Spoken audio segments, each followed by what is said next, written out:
Alors, je m'appelle Agnès Longe, j'habite à Somone depuis le mois d'août. J'ai été victime d'une agression au début décembre dans un restaurant où je mangeais pour célébrer le départ de 3 couples français qui repartaient le lendemain en France, avec des amis aussi, dont un couple mixte.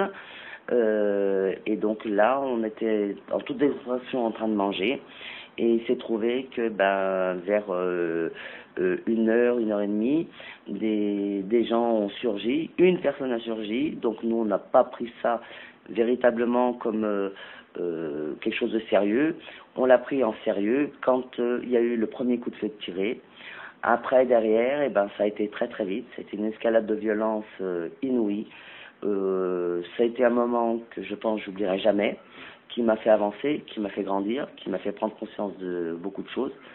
Et c'était d'une violence qu'on peut pas, insupportable. J'ai été élevé par un coupe-coupe qui était derrière mon dos, mis par terre, fouillé de partout. On m'a dévalisé, mais c'est pas le fait qu'on m'a dévalisé, c'est le fait qu'on m'a fouillé de partout. Après, j'ai retrouvé un canon devant ma figure, où là, je me suis dit, c'est bon, on est tous morts, c'est fini, plus personne ne va s'en sortir. Malheureusement, le gérant s'est fait tirer dessus à bout portant. Ça a détourné la tête de mon agresseur, qui m'a quand même tiré dessus, où j'ai eu déjà 34 plombs au niveau du pubis, de l'abdomen, sans parler de la jambe. Le médecin a arrêté de compter. Et maintenant, il faut que je vive avec ça. Et ça va sortir petit à petit. Mais c'est quelque chose qu'on voit, là on est mort. Virtuellement, on est mort. Et c'est miracle que je sois là. Mais pour moi, ça n'enlève pas l'amour que j'ai du Sénégal. Parce que le Sénégal n'est pas ça. C'est une petite partie de la population qui est comme ça.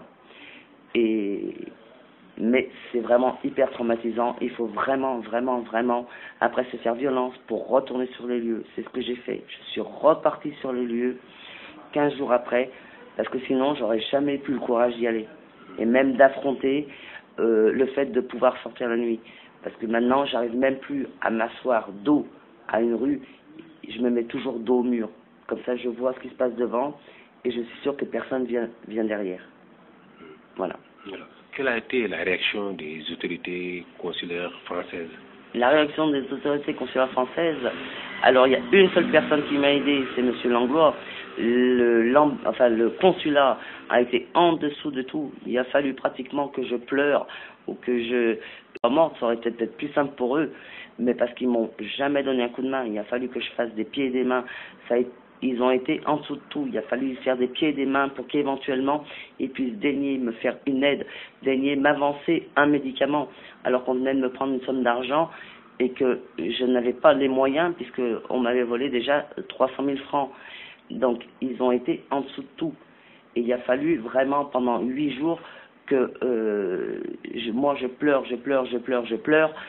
Et ça, c'est pas normal. Je suis ressortissant français, et mon gouvernement, dans ces cas-là, a le devoir de me prendre en charge. Je n'y suis pour rien. Je n'ai pas choisi l'agression. Je n'ai pas demandé aux gens de venir me tirer dessus. Donc ça, c'est inadmissible. Au niveau de la France, je pense que c'est inadmissible. La France se dit un pays de droit, d'asile, de tout ce qu'on veut, mais il n'est même pas capable de prendre en charge ses propres ressortissants quand ils sont à l'étranger, quand ils sont victimes de ça. Alors, au niveau après l'agression, on vous a amené à l'hôpital. On m'a amené à l'hôpital d'Hambourg. Alors, on nous a amené à l'hôpital d'Hambourg, où on nous a strictement rien fait. C'est-à-dire que moi, je suis arrivé à l'hôpital d'Hambourg à 2 heures du matin.